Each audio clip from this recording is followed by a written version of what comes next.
HCI ನ್ಯೂಸ್ಗೆ ಸ್ವಾಗತ. ನಾನು ಪ್ರಿಯಾ. ಈಗ ಹೆಡ್ಲೈನ್ಸ್. ಹಾಸನ ಕೆಡಿಪಿ ಸಭೆಯಲ್ಲಿ ಅಧಿಕಾರಿಗಳಿಗೆ ಸಚಿವ ಕೃಷ್ಣ ಭೈರೇಗೌಡರ ತಾಕೀತು.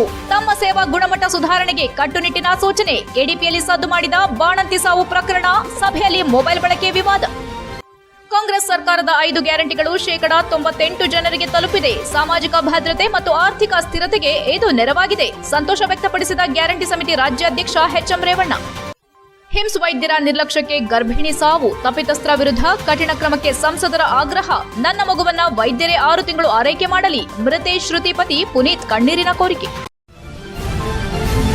ಹಾಸನ ನಗರದ ಜಿಲ್ಲಾ ಪಂಚಾಯಿತಿ ಹೊಯ್ಸಳ ಸಭಾಂಗಣದಲ್ಲಿ ಬುಧವಾರದಂದು ನಡೆದ ಕೆಡಿಪಿ ಪ್ರಗತಿ ಪರಿಶೀಲನಾ ಸಭೆಯಲ್ಲಿ ಜಿಲ್ಲಾ ಉಸ್ತುವಾರಿ ಸಚಿವ ಕೃಷ್ಣ ಭೈರೇಗೌಡ ವಿವಿಧ ಇಲಾಖೆಗಳ ಕಾರ್ಯವೈಖರಿ ಕುರಿತು ತೀವ್ರ ಅಸಮಾಧಾನ ವ್ಯಕ್ತಪಡಿಸಿ ಅಧಿಕಾರಿಗಳಿಗೆ ಖಡಕ್ ಎಚ್ಚರಿಕೆ ನೀಡಿದರು.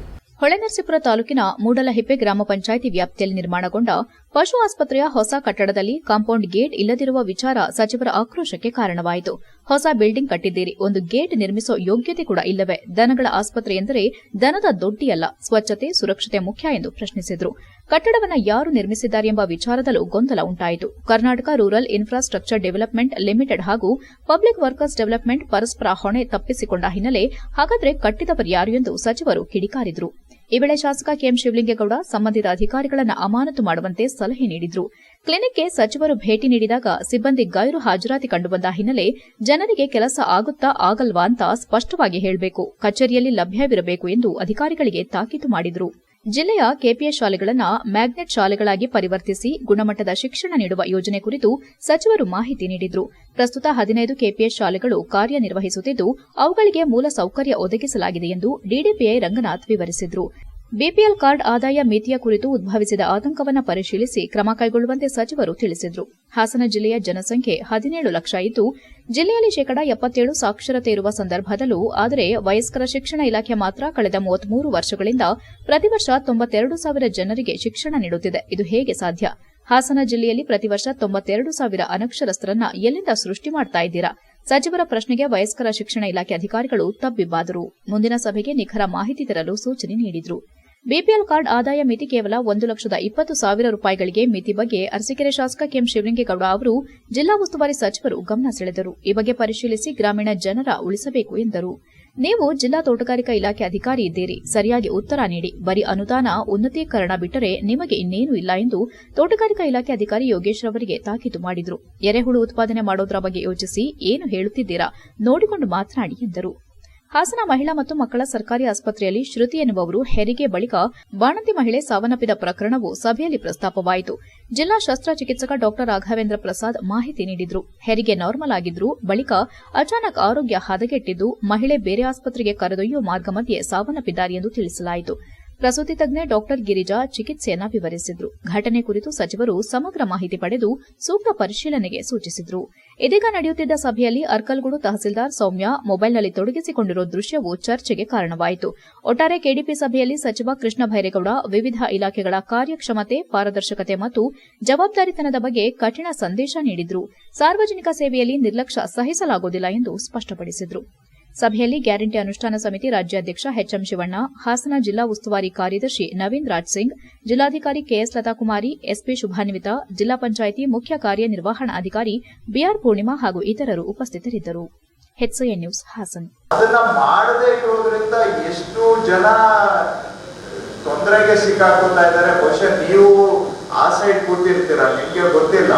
ಆಗೋದಿಲ್ಲ ಅಂದ್ರೆ ಆಗೋದಿಲ್ಲ ಅಂತೇಳಿ ನಮಗೆ ಜನಗಳಲ್ಲಿ ಜನಪ್ರಿಯತೆಯ ನಮಗೆ ಅದು ಇಶ್ಯೂ. ನಿಮ್ಗೇನು ಅದರಿಂದ? ಅದನ್ನ ಯಾಕೆ ನಮ್ಗಿಂತ ಜಾಸ್ತಿ ನೀವು ಏನಕ್ಕೆ ಜನಪ್ರಿಯತೆಗೆ ಮಾಡ್ತೀರಾ ಅಂತ ನನ್ಗಂತೂ ಅನ್ಸೋದಿಲ್ಲ. ಬೇರೆ ಏನ್ ಕಾರಣಗಳಿಗೆ ಅಂತ ನಾನು ಹೇಳಲಿಕ್ಕೆ ಹೋಗೋದಿಲ್ಲ. ಹಾಗಾಗಿ ಎಲ್ಲಾ ಇಲಾಖೆಯಲ್ಲಿ ಬರೋದಿಲ್ಲ. ಇದು ಕೆಲವು ಇಲಾಖೆಯಲ್ಲಿ ಸಮಸ್ಯೆ ಬರುತ್ತೆ. ಜನ ಏನೇನೋ ಕೇಳ್ಕೊಂಡು ಬರ್ತಾರೆ. ಮಾಡೋದಕ್ಕೆ ಆಗೋ ಹಾಗಿದ್ರೆ ಮಾಡಬೇಕು. ಅದಕ್ಕೆ ನಿರ್ದಿಷ್ಟವಾಗಿ ಒಂದು ಸಮಯದಲ್ಲಿ ಮಾಡ್ತೀವಿ ಅಂತ. ರಾಜ್ಯ ಸರ್ಕಾರ ಜಾರಿಗೊಳಿಸಿರುವ 5 ಗ್ಯಾರಂಟಿ ಯೋಜನೆಗಳು 98% ಅರ್ಹ ಜನರಿಗೆ ತಲುಪಿಸಿರುವುದು ಸಂತೋಷದ ಸಂಗತಿ ಎಂದು ಗ್ಯಾರಂಟಿಗಳ ಅನುಷ್ಠಾನ ಸಮಿತಿ ರಾಜ್ಯಾಧ್ಯಕ್ಷ HM ರೇವಣ್ಣ ತಿಳಿಸಿದರು. ಹಾಸನ ನಗರದಲ್ಲಿ ಮಾಧ್ಯಮದೊಂದಿಗೆ ಮಾತನಾಡಿದ ಅವರು, ಈ ಗ್ಯಾರಂಟಿಯಿಂದ ಬಡ ಜನರಿಗೆ ಅನುಕೂಲವಾಗಿದ್ದು, ಕರ್ನಾಟಕದಲ್ಲಿ 1.24 ಕೋಟಿ ಫಲಾನುಭವಿಗಳ ಬ್ಯಾಂಕ್ ಖಾತೆಗಳಿಗೆ ನೇರ ಲಾಭಾಂಶ ವರ್ಗಾವಣೆ ಮೂಲಕ ಹಣ ಜಮೆಯಾಗುತ್ತಿದೆ. ಇದುವರೆಗೂ ಒಟ್ಟು 1.18 ಲಕ್ಷ ಕೋಟಿ ರೂಪಾಯಿ ಜನರಿಗೆ ನೇರವಾಗಿ ಸಂದಾಯವಾಗಿದ್ದು, ಸಾಮಾಜಿಕ ಭದ್ರತೆ ಮತ್ತು ಆರ್ಥಿಕ ಸ್ಥಿರತೆಗೆ ಇದು ನೆರವಾಗಿದೆ ಎಂದು ಹೇಳಿದರು. ಹಾಸನ ಜಿಲ್ಲೆಯಲ್ಲಿ ಮಾತ್ರ 1,70 ಲಕ್ಷ ರೂಪಾಯಿ ವಿತರಣೆ ಮಾಡಲಾಗಿದೆ ಎಂದು ಮಾಹಿತಿ ನೀಡಿದ್ರು. ಕೆಲವು ಪ್ರಕರಣಗಳಲ್ಲಿ ಸಾವನ್ನಪ್ಪಿದವರ ಬ್ಯಾಂಕ್ ಖಾತೆಗಳಿಗೆ ಹಣ ಜಮೆಯಾಗಿರುವುದು ಗಮನಕ್ಕೆ ಬಂದಿದ್ದು, ಆ ಮೊತ್ತವನ್ನು ವಾಪಸ್ ಪಡೆಯಲು ಕ್ರಮ ಕೈಗೊಳ್ಳಲಾಗುವುದು. ಇಂತಹ ದೋಷಗಳು ಮರುಕಳಿಸದಂತೆ ಅಧಿಕಾರಿಗಳಿಗೆ ಕಟ್ಟುನಿಟ್ಟಿನ ಸೂಚನೆ ನೀಡಲಾಗಿದೆ ಎಂದರು. ಜಿಲ್ಲೆಯಲ್ಲಿ ಗ್ಯಾರಂಟಿ ಯೋಜನೆಗಳ ಪರಿಣಾಮಕಾರಿ ಅನುಷ್ಠಾನಕ್ಕಾಗಿ ವಿಶೇಷ ಮೀಡಿಯಾ ಸೆಲ್ ಆರಂಭಿಸಲಾಗಿದೆ. ಉತ್ತಮವಾಗಿ ಕಾರ್ಯನಿರ್ವಹಿಸುವವರಿಗೆ 3 ಬಹುಮಾನಗಳನ್ನು ನೀಡಲಾಗುವುದು. ಮನೆಗೆ 5 ಗ್ಯಾರಂಟಿ, ಮನೆ ಮುಂದೆ ರಂಗೋಲಿ ಕಾರ್ಯಕ್ರಮ ಜಾರಿಗೆ ತರಲು ಸೂಚಿಸಿದ್ದೇನೆ ಎಂದರು. ಗೃಹಲಕ್ಷ್ಮಿ ಯೋಜನೆ ಹಣ ಬಿಡುಗಡೆ ವಿಳಂಬದ ಕುರಿತು ಮಾಧ್ಯಮದವರ ಪ್ರಶ್ನೆಗೆ ಪ್ರತಿಕ್ರಿಯಿಸಿದ ಅವರು, ಯಾವುದೇ ಜಾತಿ ಅಥವಾ ಪಕ್ಷ ಆಧಾರದ ಮೇಲೆ ಗ್ಯಾರಂಟಿಗಳ ವಿಂಗಡಣೆ ನಡೆದಿಲ್ಲ. ಫಲಾನುಭವಿಗಳು ಯೋಜನೆಗಳಿಂದ ಸಂತೋಷಗೊಂಡಿದ್ದಾರೆ. ಆರಂಭದಿಂದಲೂ ಈ ಯೋಜನೆಗಳನ್ನು ವಿರೋಧಿಸುತ್ತಿರುವ ಭಾರತೀಯ ಜನತಾ ಪಾರ್ಟಿ ರಾಜಕೀಯ ಕಾರಣಗಳಿಂದ ಟೀಕೆ ಮಾಡುತ್ತಿದೆ ಎಂದು ಆರೋಪಿಸಿದರು. ಮುಂದೆ ಮುಖ್ಯಮಂತ್ರಿ ಬದಲಾವಣೆ ಕುರಿತು ಚರ್ಚೆಗಳ ಬಗ್ಗೆ ಮಾತನಾಡಿದ ಅವರು, ಸಿಎಂ ಬದಲಾವಣೆ ವಿಚಾರ ನನಗೆ ಸಂಬಂಧಿಸಿದ್ದಲ್ಲ. ನಾನು ಭಾರತೀಯ ರಾಷ್ಟ್ರೀಯ ಕಾಂಗ್ರೆಸ್ ಪಕ್ಷದ ನಿಷ್ಠಾವಂತ ಕಾರ್ಯಕರ್ತ. ಈ ಬಗ್ಗೆ ತೀರ್ಮಾನ ಕೈಗೊಳ್ಳುವುದು ಪಕ್ಷದ ನಾಯಕರು ಮತ್ತು ಹೈಕಮಾಂಡ್ಗೆ ಬಿಟ್ಟ ವಿಚಾರ ಎಂದರು. ಸಿಎಂ ಬದಲಾವಣೆ ಕುರಿತು ಹೇಳಿಕೆಗಳಿಂದ ತಮಗೂ ನೋವಾಗಿದೆ. ಇದರಿಂದ ಪಕ್ಷಕ್ಕೂ ಹಾನಿಯಾಗಬಹುದು. ಶೀಘ್ರದಲ್ಲೇ ಸ್ಪಷ್ಟ ತೀರ್ಮಾನ ಕೈಗೊಳ್ಳಬೇಕೆಂದು ಹಿರಿಯ ನಾಯಕರು ಹಾಗೂ ಹೈಕಮಾಂಡ್ಗೆ ಮನವಿ ಮಾಡಿದ್ದೇವೆ ಎಂದರು. ಧಾರವಾಡದಲ್ಲಿ ನಡೆದ ಉದ್ಯೋಗ ಭರ್ತಿ ಕುರಿತ ಪ್ರತಿಭಟನೆಗೆ ಪ್ರತಿಕ್ರಿಯಿಸಿದ ಅವರು, ವಿದ್ಯಾರ್ಥಿ ನಾಯಕನಾಗಿ ಹೋರಾಟದ ಮಹತ್ವ ತಿಳಿದಿದ್ದರೂ ಪರಿಸ್ಥಿತಿ ಅವಲೋಕಿಸಿ ಕ್ರಮ ಕೈಗೊಳ್ಳಬೇಕು ಎಂದರು. ಹಿಂದಿನ ಸರ್ಕಾರದ ಅವಧಿಯಲ್ಲಿ ನೇಮಕಾತಿಯಲ್ಲಿ ನಡೆದ ಮೋಸ ವಂಚನೆಗಳಿಂದ ಪ್ರಕ್ರಿಯೆ ಸ್ಥಗಿತವಾಗಿತ್ತು. ಈಗ ನಮ್ಮ ಸರ್ಕಾರ ಅಧಿಕಾರಕ್ಕೆ ಬಂದ ಮೇಲೆ ಸುಮಾರು 40,000 ಉದ್ಯೋಗವನ್ನು ನೀಡಲಾಗಿದೆ. ಮುಂದಿನ ದಿನಗಳಲ್ಲಿ ಇನ್ನಷ್ಟು ಉದ್ಯೋಗ ನೇಮಕಾತಿ ನಡೆಸಲಾಗುವುದೆಂದು ವಿಶ್ವಾಸ ವ್ಯಕ್ತಪಡಿಸಿದರು. ಈ ವಿಚಾರದಲ್ಲಿ ಯಾವುದೇ ಗೊಂದಲ ಬೇಡ ಎಂದರು. HCN news, Haasan. ಪಕ್ಷದವ್ರಿಗಾಗಲಿ ಒಂದು ಏನು ವಿಂಗಡಣೆ ಮಾಡಿಲ್ಲ. ತಗೊಂಡಿರೋನು ಭಾಳ ಉತ್ತಮವಾಗಿ ಸಂತೋಷವಾಗಿದ್ದಾರೆ. ಈ BJPಯವರಿಗೆ ಹೊಟ್ಟೆಯವರಿಗೆ ನಮ್ಮ ಪಕ್ಷ ಏನೂ ನೋಡಿಲ್ಲ. ಈ ಕಾರ್ಯಕ್ರಮನ ವಿರೋಧ ಮಾಡಿದವರು ಮೊದಲಿಂದಲೂ ಕೂಡ ವಿರೋಧ ಪಕ್ಷದವರು ಅವ್ರು ಹೇಳ್ತಾರೆ. ಆದರೆ ಇಲ್ಲಿವರೆಗೂ ಹಣ 1,18,000 ಕೋಟಿ ರೂಪಾಯಿಗಳು ನೇರವಾಗಿ ಜನರಿಗೆ ಸಂದಾಯವಾಗಿದೆ. ಅದರಲ್ಲಿ ಯಾವುದೇ ತೊಂದರೆ ಇಲ್ಲ. ಅಂದರೆ ಕಾರಣ ಇದಕ್ಕೋಸ್ಕರ ವಿರೋಧ ಮಾಡೋಕ್ಕೋಸ್ಕರ ಹೇಳ್ತಾರೆ, ಯಾವುದೂ ಇಲ್ಲ. ನಡೀತಿರುವಾಗ ಸಿಎಂ ಬದಲಾವಣೆ ವಿಚಾರ ಪದೇ ಪದೇ ಚರ್ಚೆ ಬರ್ತಿದೆ. ಸಿಎಂ ಬದಲಾವಣೆಗೂ ನನಗೂ ಸಂಬಂಧ ಇಲ್ಲ. ನಮ್ಮ ಕಾರ್ಯಕರ್ತರು ಹಿರಿಯ ನಾಯಕರು, ಪಕ್ಷದ ಹಿರಿಯ ನಾಯಕರು ಈ ತೀರ್ಮಾನ, ಈ ಚರ್ಚೆ ಏನಿದ್ದಾರೆ ನಾಯಕರುಗಳಿದ್ದಾರೆ ಅಥವಾ ಕೇಂದ್ರ ಹೈಕಮಾಂಡ್ ಏನಿದೆ ಅದಕ್ಕೆ ಡಿಸ್ಕಷನ್ ಪಕ್ಷಕ್ಕೆ ಕೆಲವೊಂದು ರೀತಿ ಬಹಿರಂಗ ಹೇಳಿಕೆಗಳು ಸರ್ ಒಬ್ಬರ ಪರವಾಗಿ ಖಂಡಿತ ನನಗೂ ನೋವಾಗಿದೆ. ಈ ಪಕ್ಷಕ್ಕೂ ಕಷ್ಟ ಆಗುತ್ತೆ. ಅತಿ ಶೀಘ್ರದಲ್ಲೇ ಇದನ್ನು ಸನ್ಮಾನ. ಹಾಸನದ ಹಿಮ್ಸ್ ಆಸ್ಪತ್ರೆಯಲ್ಲಿ ಗರ್ಭಿಣಿ ಮಹಿಳೆ ಸಾವನ್ನಪ್ಪಿದ ಪ್ರಕರಣ ಜಿಲ್ಲಾದ್ಯಂತ ಆಕ್ರೋಶಕ್ಕೆ ಕಾರಣವಾಗಿದ್ದು, ವೈದ್ಯರ ನಿರ್ಲಕ್ಷ್ಯ ಆರೋಪದ ಹಿನ್ನೆಲೆ ತಕ್ಷಣ ಸಮಗ್ರ ತನಿಖೆ ನಡೆಸಿ ವರದಿ ಸಲ್ಲಿಸಲು ಸಂಸದ ಶ್ರೇಯಸ್ ಎಂ ಪಟೇಲ್ ವೈದ್ಯಾಧಿಕಾರಿಗಳಿಗೆ ಖಡಕ್ ಸೂಚನೆ ನೀಡಿದರು. ಹಾಸನ ನಗರದ ಜಿಲ್ಲಾ ಸರ್ಕಾರಿ ಮಹಿಳಾ ಮತ್ತು ಮಕ್ಕಳ ಆಸ್ಪತ್ರೆಗೆ ಬುಧವಾರ ದಿಢೀರ್ ಭೇಟಿ ನೀಡಿದ ಸಂಸದರು ತೀವ್ರ ನಿಗಾ ಘಟಕದಲ್ಲಿ ಚಿಕಿತ್ಸೆ ಪಡೆಯುತ್ತಿರುವ ನವಜಾತ ಶಿಶುವಿನ ಆರೋಗ್ಯ ಸ್ಥಿತಿಯನ್ನು ಪರಿಶೀಲಿಸಿ ವೈದ್ಯರಿಂದ ಸಮಗ್ರ ಮಾಹಿತಿ ಪಡೆದರು. ಬಳಿಕ ಆಸ್ಪತ್ರೆಯ ಆಡಳಿತಾಧಿಕಾರಿಗಳು, ಹಿರಿಯ ವೈದ್ಯರು ಮತ್ತು ಸಿಬ್ಬಂದಿಯೊಂದಿಗೆ ಕೆಲ ಸಮಯ ತುರ್ತು ಸಭೆ ನಡೆಸಿ ಘಟನೆಗೆ ಕಾರಣವಾದ ಅಂಶಗಳು, ಚಿಕಿತ್ಸೆ ನೀಡಿದ ಕ್ರಮ, ಕರ್ತವ್ಯ ನಿರ್ವಹಣೆಯಲ್ಲಿ ಉಂಟಾದ ಲೋಪಗಳು ಸೇರಿದಂತೆ ಹಲವು ವಿಷಯಗಳ ಕುರಿತು ವಿವರವಾದ ಚರ್ಚೆ ನಡೆಸಿದ್ರು. ಪ್ರಕರಣದ ಬಗ್ಗೆ ತೀವ್ರ ಅಸಮಾಧಾನ ವ್ಯಕ್ತಪಡಿಸಿದ ಸಂಸದರು, ಸರ್ಕಾರಿ ಆಸ್ಪತ್ರೆಗಳಲ್ಲಿ ಪದೇ ಪದೇ ಇಂತಹ ದುರ್ಘಟನೆಗಳು ಮರುಕಳಿಸುತ್ತಿರುವುದು ಅತ್ಯಂತ ಆತಂಕಕಾರಿ. ಜನರು ಸರ್ಕಾರಿ ಆರೋಗ್ಯ ವ್ಯವಸ್ಥೆ ಮೇಲೆ ನಂಬಿಕೆ ಇಟ್ಟು ಬರ್ತಾರೆ. ಆ ನಂಬಿಕೆಗೆ ಧಕ್ಕೆ ಉಂಟಾದರೆ ಅದು ಹಾನಿಕಾರಕ ಎಂದರು. ವೈದ್ಯರ ನಿರ್ಲಕ್ಷ್ಯ ಎಂಬ ಗಂಭೀರ ಆರೋಪಗಳು ಸಾರ್ವಜನಿಕ ವಲಯದಲ್ಲಿ ಕೇಳಿಬರುತ್ತಿವೆ. ತನಿಖೆಯಲ್ಲಿ ಯಾರೇ ತಪ್ಪಿತಸ್ಥರಿದ್ದರೂ, ಯಾವುದೇ ಹಂತದಲ್ಲಿದ್ದರೂ ಅವರನ್ನ ಬಿಡುವುದಿಲ್ಲ. ಕಾನೂನು ಪ್ರಕಾರ ಕಠಿಣ ಕ್ರಮ ಕೈಗೊಳ್ಳಬೇಕು. ಅಗತ್ಯವಿದ್ದರೆ ಅಮಾನತು ಸೇರಿದಂತೆ ಶಿಸ್ತು ಕ್ರಮ ಜರುಗಿಸಬೇಕೆಂದು ಸ್ಪಷ್ಟ ಎಚ್ಚರಿಕೆ ನೀಡಿದರು. ಆಸ್ಪತ್ರೆಯ ಗ್ರೂಪ್ ಡಿ ನೌಕರರು ಹಾಗೂ ಕೆಲ ಸಿಬ್ಬಂದಿಯ ವರ್ತನೆ ಕುರಿತು ಬಂದಿರುವ ದೂರುಗಳನ್ನು ಉಲ್ಲೇಖಿಸಿದ ಅವರು, ಸರ್ಕಾರಿ ಆಸ್ಪತ್ರೆಗೆ ಬರುವವರು ಬಹುತೇಕ ಬಡವರು ಮತ್ತು ಸಂಕಷ್ಟದಲ್ಲಿರುವವರು. ಅವರೊಂದಿಗೆ ಸೌಜನ್ಯದಿಂದ, ಮಾನವೀಯತೆಯಿಂದ ವರ್ತಿಸುವುದು ಕರ್ತವ್ಯ. ದರ್ಪದಿಂದ ಅಥವಾ ನಿರ್ಲಕ್ಷ್ಯದಿಂದ ಮಾತನಾಡುವವರನ್ನ ಸಹಿಸಲಾಗುವುದಿಲ್ಲ ಎಂದು ಎಚ್ಚರಿಸಿದರು. ಈ ಪ್ರಕರಣದ ಬಗ್ಗೆ ಸಾರ್ವಜನಿಕರಲ್ಲಿ ಉಂಟಾಗಿರುವ ಆತಂಕವನ್ನು ನಿವಾರಿಸಲು ಪಾರದರ್ಶಕ ತನಿಖೆ ನಡೆಸಿ ವರದಿ ಸಾರ್ವಜನಿಕಗೊಳಿಸುವಂತೆ ಕೂಡ ಸೂಚಿಸಲಾಗಿದೆ. ಜಿಲ್ಲೆಯಲ್ಲಿ ಆರೋಗ್ಯ ಸೇವೆಯ ಗುಣಮಟ್ಟ ಸುಧಾರಿಸಲು ಅಗತ್ಯ ಕ್ರಮ ಕೈಗೊಳ್ಳಲಾಗುವುದೆಂದು ಸಂಸದರು ಭರವಸೆ ನೀಡಿದರು. HCN news, Hassan. HCN ನ್ಯೂಸ್ನಲ್ಲಿ ಈಗ ಒಂದು ಪುಟ್ಟ ಬ್ರೇಕ್.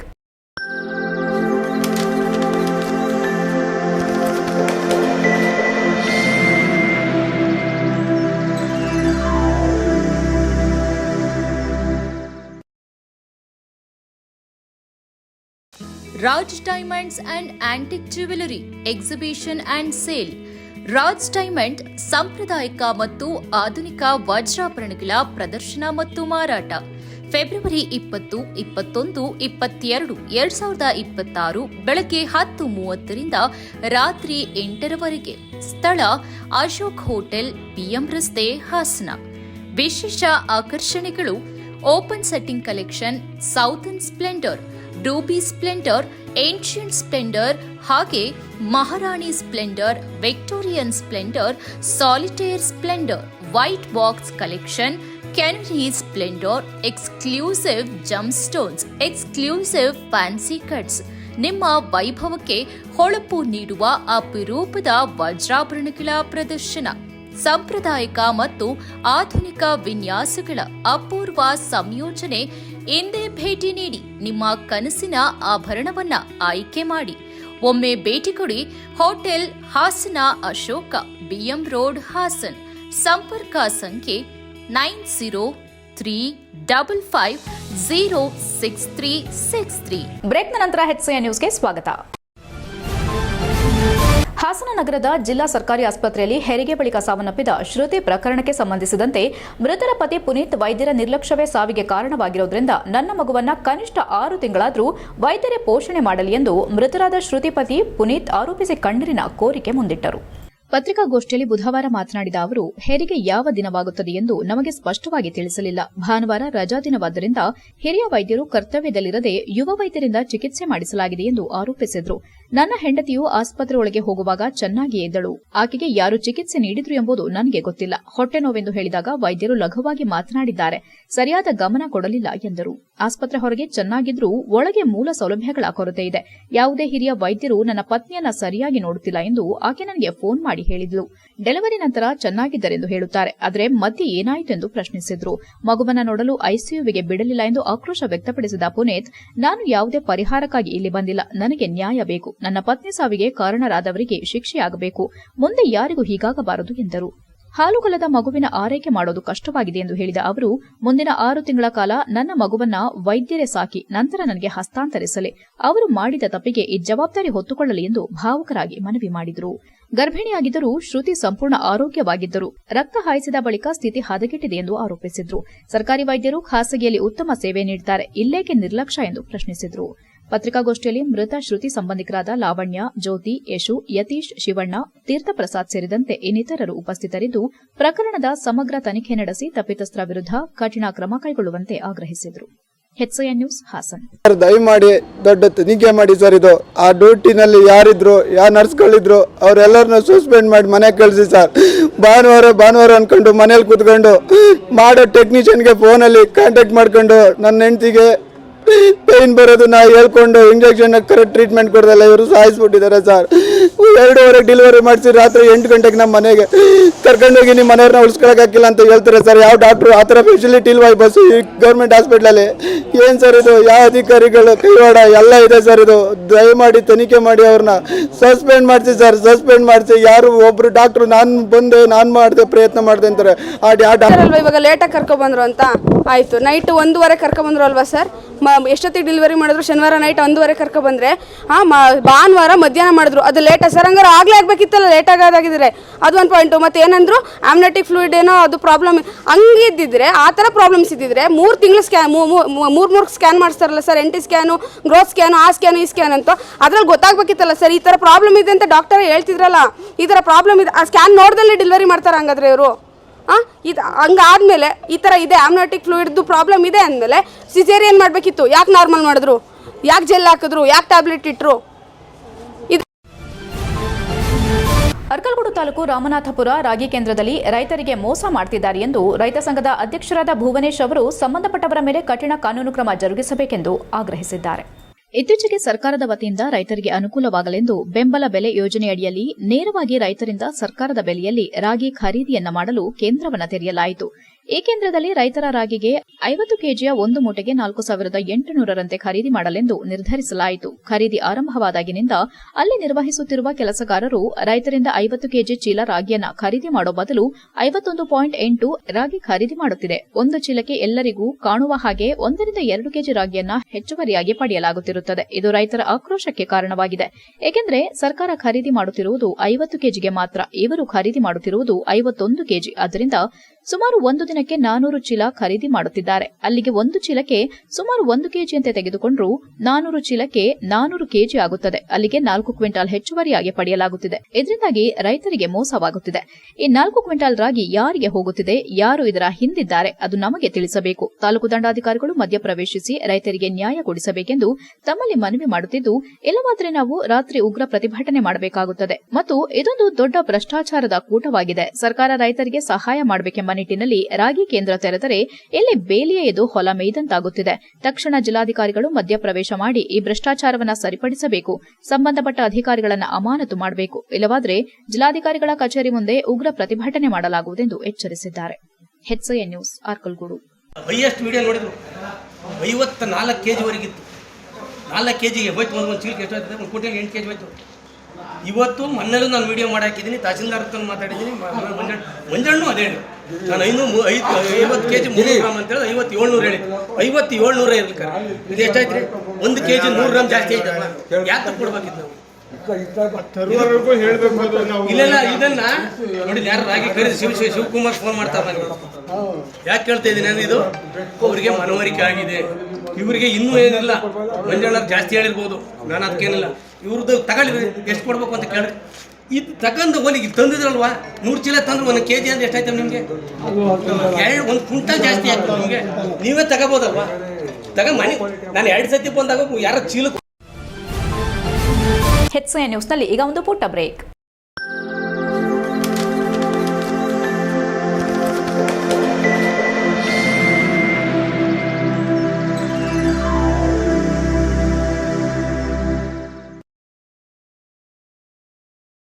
ಬ್ರೇಕ್ನ ನಂತರ HCN ನ್ಯೂಸ್ಗೆ ಸ್ವಾಗತ. ಬೇಲೂರು ಪಟ್ಟಣದಲ್ಲಿ ಪರವಾನಗಿ ಹಾಗೂ ಅಗತ್ಯ ದಾಖಲೆಗಳಿಲ್ಲದೆ ಆಟೋ ರಿಕ್ಷಾಗಳನ್ನು ಸಂಚರಿಸುವವರ ವಿರುದ್ಧ ಕಟ್ಟುನಿಟ್ಟಿನ ಕ್ರಮ ಕೈಗೊಳ್ಳಲಾಗುವುದೆಂದು ವೃತ್ತ ನಿರೀಕ್ಷಕ ರೇವಣ್ಣ ಎಚ್ಚರಿಕೆ ನೀಡಿದ್ದಾರೆ. ಬೇಲೂರು ಪಟ್ಟಣದ ಜೂನಿಯರ್ ಕಾಲೇಜು ಮೈದಾನದಲ್ಲಿ ಆಟೋ ಚಾಲಕರ ಮತ್ತು ಮಾಲೀಕರ ಸಂಘದ ಸಹಕಾರದೊಂದಿಗೆ ಎಲ್ಲಾ ಆಟೋಗಳನ್ನು ಪರಿಶೀಲಿಸಿದ ಬಳಿಕ ಮಾತನಾಡಿದ ಅವರು, ಪರಿಶೀಲನಾ ವೇಳೆ ಚಾಲನಾ ಪರವಾನಗಿ, ವಾಹನದ ನೋಂದಣಿ ಪತ್ರ, ವಿಮೆ, ಫಿಟ್ನೆಸ್ ಪ್ರಮಾಣ ಪತ್ರ, ಪರ್ಮಿಟ್ ಸೇರಿದಂತೆ ಎಲ್ಲಾ ದಾಖಲಾತಿಗಳನ್ನು ಪರಿಶೀಲಿಸಿದ್ದು, ಅಗತ್ಯ ದಾಖಲಾತಿಗಳಿಲ್ಲದೆ ನಿಯಮ ಉಲ್ಲಂಘನೆ ಮಾಡಿಕೊಂಡು ವಾಹನ ಚಲಾಯಿಸುತ್ತಿರುವುದು ಕಂಡುಬಂದರೆ ಅಂತಹ ಆಟೋಗಳನ್ನು ತಕ್ಷಣ ಜಪ್ತಿ ಮಾಡೋದರ ಜೊತೆಗೆ ಸಂಬಂಧಪಟ್ಟವರ ವಿರುದ್ಧ ಪ್ರಕರಣ ದಾಖಲಿಸಲಾಗುವುದೆಂದು ತಿಳಿಸಿದರು. ಸಾರ್ವಜನಿಕರ ಸುರಕ್ಷತೆ ದೃಷ್ಟಿಯಿಂದ ಈ ಕ್ರಮಗಳನ್ನು ಕೈಗೊಳ್ಳಲಾಗುತ್ತಿದ್ದು, ನಿಯಮಾನುಸಾರವಾಗಿ ವಾಹನಗಳನ್ನು ಚಲಾಯಿಸುವುದು ಪ್ರತಿಯೊಬ್ಬ ಚಾಲಕರ ಕರ್ತವ್ಯ ಎಂದು ಹೇಳಿದರು.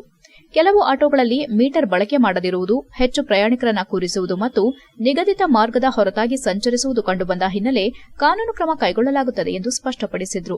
ಆಟೋ ಚಾಲಕರಿಗೆ ಸರ್ಕಾರದ ನಿಯಮಗಳನ್ನು ಪಾಲಿಸುವಂತೆ ಅಗತ್ಯ ದಾಖಲೆಗಳನ್ನು ಸದಾ ಹೊಂದಿರಲು ಮತ್ತು ಪ್ರಯಾಣಿಕರೊಂದಿಗೆ ಶಿಷ್ಟವಾಗಿ ವರ್ತಿಸಲು ಸೂಚಿಸಲಾಯಿತು. ಮುಂದಿನ ದಿನಗಳಲ್ಲೂ ಸಹ ಇಂತಹ ತಪಾಸಣೆಗಳನ್ನು ಮುಂದುವರೆಸಲಾಗುವುದೆಂದು ಹೇಳಿದರು.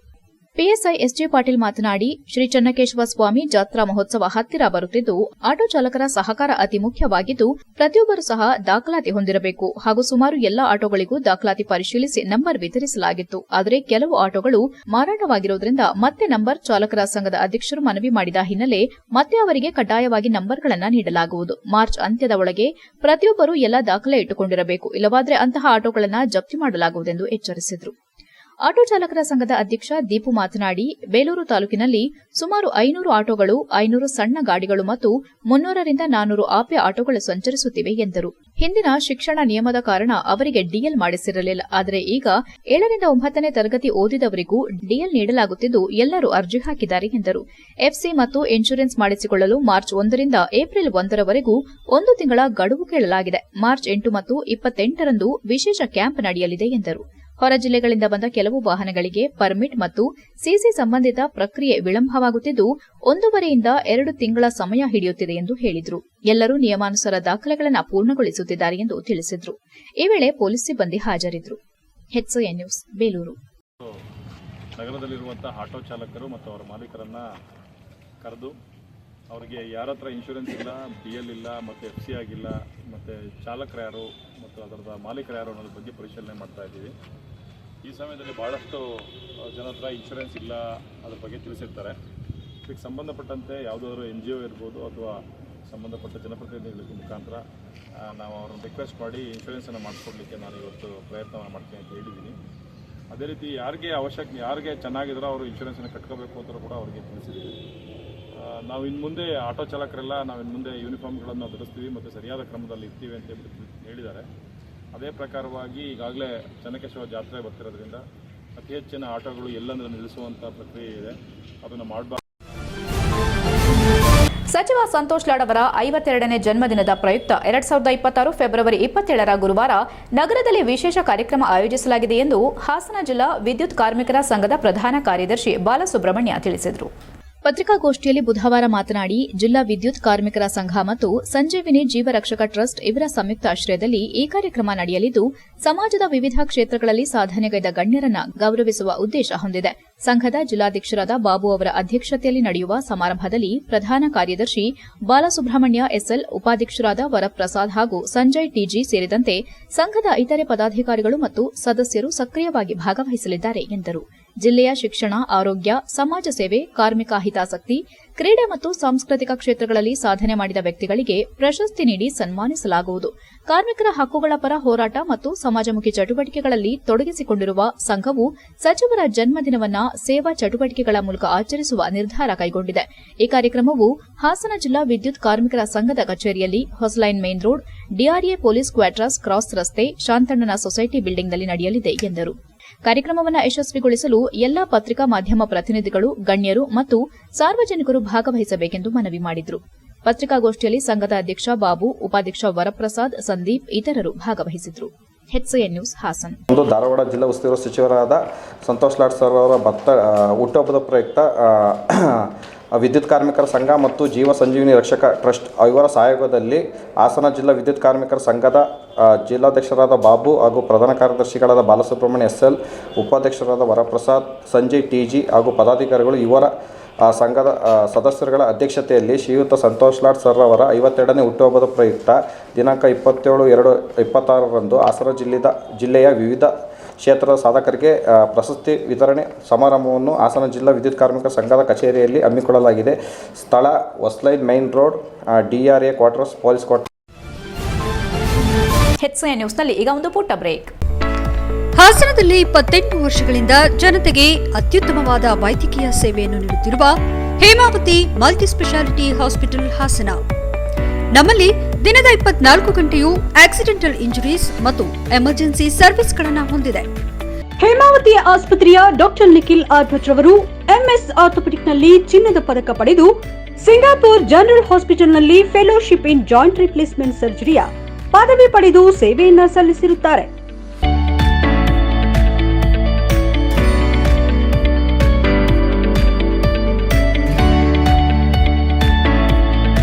ನಮ್ಮಲ್ಲಿ ಆಂಬ್ಯುಲೆನ್ಸ್ ಸೇವೆಯೂ ಲಭ್ಯ. ಇನ್ನೇಕೆ ತಡ? ನೀವು ಯಾವುದೇ ಮೂಳೆ ಸಮಸ್ಯೆ ಹೊಂದಿದರೆ ಹಿಂದೆ ಭೇಟಿ ನೀಡಿ. ಹೇಮಾವತಿ ಮಲ್ಟಿ ಸ್ಪೆಷಾಲಿಟಿ ಹಾಸ್ಪಿಟಲ್, ಉತ್ತರ ಬಡಾವಣೆ, ಹಾಸನ. ಬ್ರೇಕ್ನ ನಂತರ HCN ನ್ಯೂಸ್ಗೆ ಸ್ವಾಗತ.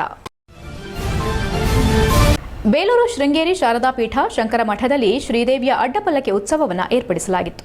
ಬೇಲೂರು ಶೃಂಗೇರಿ ಶಾರದಾ ಪೀಠ ಶಂಕರ ಮಠದಲ್ಲಿ ಷಷ್ಠಿ ಪೂಜೆ, ಶ್ರೀದೇವಿಯ ರಥೋತ್ಸವ, ಅಡ್ಡಪಲ್ಲಕ್ಕಿ ಉತ್ಸವವನ್ನು ಸಡಗರ ಸಂಭ್ರಮದಿಂದ ಆಚರಿಸಲಾಯಿತು. ಶಾರದಾದೇವಿಯ ಅಡ್ಡಪಲ್ಲಕ್ಕಿ ಉತ್ಸವವನ್ನು ಕೋಟೆ 8 ಬೀದಿಗಳಲ್ಲಿ ಗಾಯತ್ರಿ ಭಜನಾ ಮಂಡಳಿಯ ವನಿತೆಯರ ಭಜನೆ ಮತ್ತು ಲಲಿತಾ ಸಹಸ್ರನಾಮ ವೇದ ಘೋಷಣೆಗಳ ನಡುವೆ ವಿಜೃಂಭಣೆಯಿಂದ ನೆರವೇರಿಸಲಾಯಿತು.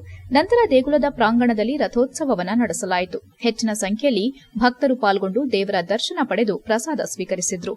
ಈ ಸಂದರ್ಭದಲ್ಲಿ ಶೃಂಗೇರಿ ಶಾಖಾ ಮಠದ ಧರ್ಮಾಧಿಕಾರಿ CR Vijayakeshava, Sumanth Kumar Sharma, Prashanth Kumar, Hemanth, Ramesh, coffee board Suresh, ತೋಚ ಅನಂತ ಸುಬ್ರಾಯ, ನಾರಾಯಣರಾವ್, ಅನಂತಮೂರ್ತಿ, ಗುಂಡಣ್ಣ, ರಾಮಣ್ಣ, ಶ್ರೀಧರ್, ನಾಗರಾಜ್, ಪ್ರಸನ್ನ, ಶ್ರೀವತ್ಸ, ಗಾಯತ್ರಿ ಭಜನಾ ಮಂಡಳಿ, ಶಾರದಮ್ಮ ಮತ್ತು ಭಕ್ತರು ಹಾಜರಿದ್ದರು. HCN news Belur.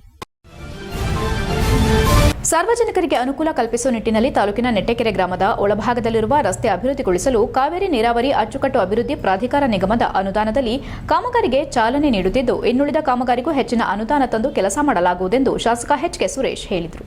ಬೇಲೂರು ತಾಲೂಕಿನ ನೆಟ್ಟಕೆರೆ ಗ್ರಾಮದಲ್ಲಿ ರಸ್ತೆ ಅಭಿವೃದ್ಧಿ ಕಾಮಗಾರಿಗೆ ಗುದ್ದಲಿ ಪೂಜೆ ಮಾಡಿ ನಂತರ ಮಾತನಾಡಿದ ಅವರು, ತಾಲೂಕಿನಲ್ಲಿ ನೆಟ್ಟಕೆರೆ ಗ್ರಾಮದಲ್ಲಿ ಎಲ್ಲಾ ಸಮುದಾಯದವರು ಸೌಹಾರ್ದಯುತವಾಗಿ ಜೀವನ ನಡೆಸುತ್ತಿದ್ದು ಮುಂದೆಯೂ ಹೀಗೆಯೇ ಮುಂದುವರಿಯಲಿ. ಈ ಗ್ರಾಮದ ಸಾರ್ವಜನಿಕರ ಬಹುದಿನಗಳ ಬೇಡಿಕೆಯಂತೆ ಒಳಭಾಗದಲ್ಲಿ ರಸ್ತೆ ಸಂಪೂರ್ಣವಾಗಿ ಶಿಥಿಲಾವಸ್ಥೆ ತಲುಪಿರುವ ಬಗ್ಗೆ ಗ್ರಾಮಸ್ಥರು ತಿಳಿಸಿದರು. ಈ ಹಿನ್ನೆಲೆ ಕಾವೇರಿ ನೀರಾವರಿ ಅಚ್ಚುಕಟ್ಟು ಅಭಿವೃದ್ಧಿ ಪ್ರಾಧಿಕಾರ ನಿಗಮದಿಂದ 21.5 ಲಕ್ಷ ರೂಪಾಯಿ ಅನುದಾನ ತಂದು ಕೆಲಸ ಮಾಡಿಸಲು ಕ್ರಮ ಕೈಗೊಳ್ಳಲಾಗುತ್ತಿದೆ. ಜೊತೆಗೆ ಗ್ರಾಮಕ್ಕೆ ಪ್ರವೇಶಿಸುವ ಗಡಿಭಾಗದ ರಸ್ತೆ ಮತ್ತು ಗ್ರಾಮದ ಒಳಗೆ ಇನ್ನಷ್ಟು ರಸ್ತೆ ಸಹ ಶಿಥಿಲಾವಸ್ಥೆ ಹೊಂದಿರುವುದರಿಂದ ಈ ಎರಡೂ ಕಡೆಯಲ್ಲೂ ರಸ್ತೆ ಅಭಿವೃದ್ಧಿಗೊಳಿಸಲಾಗುವುದು. ಅಲ್ಲದೆ ಬಸ್ಸಿಗೆ ಹೋಗುವ ಪ್ರಯಾಣಿಕರಿಗೆ ಅನುಕೂಲ ಕಲ್ಪಿಸುವ ನಿಟ್ಟಿನಲ್ಲಿಯೂ ನೆಟ್ಟಕೆರೆ ಗಡಿಯಲ್ಲಿ ಪ್ರಯಾಣಿಕರ ತಂಗುದಾಣ ನಿರ್ಮಿಸಲು ಕ್ರಮ ಕೈಗೊಳ್ಳಲಾಗುವುದು ಎಂದರು. ತಾಲೂಕು ಪಂಚಾಯಿತಿ ಮಾಜಿ ಅಧ್ಯಕ್ಷ ಪರ್ವತಯ್ಯ, ಮಾಜಿ ಸದಸ್ಯ ಸೋಮಣ್ಣ, ಗ್ರಾಮ ಪಂಚಾಯಿತಿ ಮಾಜಿ ಸದಸ್ಯ ಮಂಜುನಾಥ್, ಗ್ರಾಮಸ್ಥರಾದ ಧರ್ಮೇಗೌಡ, ಮುದ್ದೇಗೌಡ, ಲಕ್ಷ್ಮಣ್, ರವಿ, ವಿಜಯ್ ಕುಮಾರ್, ಪುನೀತ್, ಪುರುಷೋತ್ತಮ್, ಕೃಷ್ಣಮೂರ್ತಿ, ಉಮೇಶ್, ಪಿಡಿಒ ರವಿಕುಮಾರ್, ಚಂದು, ಕಾರ್ತಿಕ್ ಸೇರಿದಂತೆ ಮುಂತಾದವರು ಹಾಜರಿದ್ದರು. HCN news, Belur. ಎಲ್ಲರಿಗೂ ನಮಸ್ಕಾರ. ಇವ ನೆಟ್ಟಕೆರೆ ಗ್ರಾಮದಲ್ಲಿ ಕಾಡಾ ಅಭಿವೃದ್ಧಿ ನಿಗಮದಿಂದ ಸುಮಾರು 21.5 ಲಕ್ಷದ ರಸ್ತೆ ಅಭಿವೃದ್ಧಿ ಕಾಮಗಾರಿಯನ್ನು ನೆಟ್ಟಕೆರೆ ಗ್ರಾಮದಲ್ಲಿ ಇವತ್ತು ಮಾಡ್ತಾ ಇದ್ದೀವಿ. ಈ ಒಂದು ಕಾರ್ಯಕ್ರಮದಲ್ಲಿ ಉಪಸ್ಥಿತಿ ಇರ್ತಕ್ಕಂಥ ಮತ್ತು ಗ್ರಾಮದ ಎಲ್ಲ ಹಿರಿಯರಿದ್ದಾರೆ, ಅಧಿಕಾರಿಗಳು, ಮಿತ್ರರಿದ್ದಾರೆ. ವಿಶೇಷವಾಗಿ ಇವತ್ತು ಏನು ಈ ಭಾಗದಲ್ಲಿ ರಸ್ತೆ ಅಂತಕ್ಕಂಥದ್ದನ್ನು ನನ್ನೆಲ್ಲ ಆತ್ಮೀಯ ಸಹೋದರರು, ಗ್ರಾಮ ಪಂಚಾಯತಿ ಸದಸ್ಯರು ಎಲ್ಲ. ಕೊನೆಯಲ್ಲಿ ಮತ್ತೊಮ್ಮೆ ಮುಖ್ಯಾಂಶಗಳು. ಹಾಸನ ಕೆಡಿಪಿ ಸಭೆಯಲ್ಲಿ ಅಧಿಕಾರಿಗಳಿಗೆ ಸಚಿವ ಕೃಷ್ಣ ಭೈರೇಗೌಡರ ತಾಕೀತು. ತಮ್ಮ ಸೇವಾ ಗುಣಮಟ್ಟ ಸುಧಾರಣೆಗೆ ಕಟ್ಟುನಿಟ್ಟಿನ ಸೂಚನೆ. ಕೆಡಿಪಿಯಲ್ಲಿ ಸದ್ದು ಮಾಡಿದ ಬಾಣಂತಿ ಸಾವು ಪ್ರಕರಣ, ಸಭೆಯಲ್ಲಿ ಮೊಬೈಲ್ ಬಳಕೆ ವಿವಾದ. ಕಾಂಗ್ರೆಸ್ ಸರ್ಕಾರದ 5 ಗ್ಯಾರಂಟಿಗಳು 98% ಜನರಿಗೆ ತಲುಪಿದೆ. ಸಾಮಾಜಿಕ ಭದ್ರತೆ ಮತ್ತು ಆರ್ಥಿಕ ಸ್ಥಿರತೆಗೆ ಇದು ನೆರವಾಗಿದೆ. ಸಂತೋಷ ವ್ಯಕ್ತಪಡಿಸಿದ ಗ್ಯಾರಂಟಿ ಸಮಿತಿ ರಾಜ್ಯಾಧ್ಯಕ್ಷ HM ರೇವಣ್ಣ. ಹಿಮ್ಸ್ ವೈದ್ಯರ ನಿರ್ಲಕ್ಷ್ಯಕ್ಕೆ ಗರ್ಭಿಣಿ ಸಾವು. ತಪ್ಪಿತಸ್ಥರ ವಿರುದ್ಧ ಕಠಿಣ ಕ್ರಮಕ್ಕೆ ಸಂಸದರ ಆಗ್ರಹ. ನನ್ನ ಮಗುವನ್ನ ವೈದ್ಯರೇ 6 ತಿಂಗಳು ಆರೈಕೆ ಮಾಡಲಿ. ಮೃತೆ ಶ್ರುತಿ ಪತಿ ಪುನೀತ್ ಕಣ್ಣೀರಿನ ಕೋರಿಕೆ. ಇಷ್ಟೊತ್ತು ನೀವು ನೋಡಿದ್ದು ಹಾಸನದ ಸುದ್ದಿ ಅಂದ್ರೆ HCN ನ್ಯೂಸ್.